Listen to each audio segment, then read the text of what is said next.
আমি আমি রাজশাহী ডিস্ট্রিক্ট থেকে এসেছি। এবারকে হাসপাতালে সাবেক প্রধানমন্ত্রী, 3বারের প্রধানমন্ত্রী, আমাদের দেশ নেত্রী খালেদা জিয়া, আমাদের ভালোবাসা প্রাণপ্রিয়। আমি 30-32 বছর হলে কবিরাজি করি। কবিরাজি এই ওষুধ পাতি নিয়ে তার জ্ঞান ফিরছে না। সে তো মারা যায়নি, কেন জ্ঞান ফিরছে না? এই জন্য আমি এসেছি জ্ঞান ফেরানোর জন্য। আমাকে যদি সাংবাদিকেরা বা ডাক্তারেরা ভোট করে যদি আমাকে এই ওষুধটা চলাইতে পারে, ওনার জ্ঞান সকাল হতে হতে ফিরে যাবে। না ফিরলে আমাকে এখানে সঙ্গে সঙ্গে গুলি কেটে দেবে, আমি মরি চলে যাবো। যেই কোনো ক্লান্তি দূর হয়ে যাবে। আপনার কত অসুখের নাম বলা লাগবে না, যে কোনো ক্লান্তি দূর। ফুসফুসির সমস্যা, হার্টের সমস্যা, ডায়াবেটিসের সমস্যা, তারপরে যে পেটে চর্বি হয়েছে, এগলিনের পায়খানা হ্যাঁ খাইতে পারে না, গা বেদনা, হাঁটতে পারে না উঠিয়ে, আমি 10 দিনে হাঁটায় দেবো। আমাকে ব্যবহার করতে হবে সারে বাড়িতে। 10 দিনের মধ্যে হাঁটায় দেবো আমি ম্যাডামে, 10 দিনের মধ্যে হাঁটায় দেবো। আমি চিকিৎসা দিই। আমার কাছে ওষুধ আছে গাছগাছরা 100%। গাছের উপরে আর ওষুধ নাই। ওনারা কেমিক্যাল ব্যবহার করছে, আর আমি শুধুই গাছ দিব, গাছ হাই স্পিরিট গাছ, আর ওনারা কেমিক্যাল লাড়ি আর আগুন বসের কাজ করছে। খাদ্য থলি চালু করতে পারছে না এনারা। চলেন ঢুকেন আমার সাথে একদল ডাক্তারের কাছে, বিশেষজ্ঞর কাছ। ওনারা তো ওষুধ বানায় না, আমি ওষুধ বানাই, আমি চিকিৎসা দিই। আমার লাইসেন্সে লেখাই আছে ওষুধ বানাইতে পারি, চিকিৎসা দিতে পারি।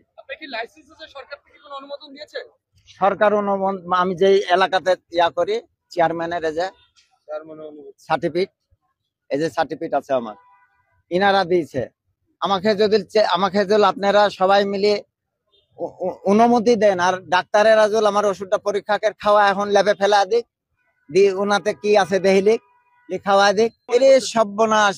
তাবৎ মানুষ, দেশের মানুষ, আমার বাড়িয়ালিরাও কাঁদছে, আমার নিজের স্ত্রীরাও কাঁদছে। আমি আধ্যাত্মিক আত্মা, আমার আত্মা ঢুকিছে ওখানে, আত্মা ঢুকিছে আমাকে ঢুকতে দেয়নি, আমার আত্মা ঢুকিছে। আমি টাইনি বসাস, আমার আত্মা ওকে টাইনি বসাস। আত্মা জ্ঞান না হলে, দিব্য জ্ঞান না হলে, আত্মা জ্ঞান না হলে এই বাঁচাতে পারবে না। ওনাকে বসা রাখা হাসে কে দেখছি। ইনশাল্লাহ আল্লাহ যেন রক্ষা করে, আজরাইল একজন ফিরায় দেয়, বাঁচায় দিতে হবে। আমার আত্মা ঢুকিছে ওখানে, আমি ঢুকতে দেয়নি। গার্ড ঘিরবে, আমার আত্মাক দেখতে পেছে না, গার্ড ঢুকিছে। ম্যাডামের কাছে আছে। আপনি কি এখান থেকে চিকিৎসা চালাচ্ছেন নাকি? চিকিৎসা বাড়ির থেকে চালাচ্ছি ওনাকে। যেদিন থেকে শুনেছি যে চিকিৎসা আসছে না, তখন থেকে ওনার ঘরের মধ্যে আমার আত্মা ঢুকিছে।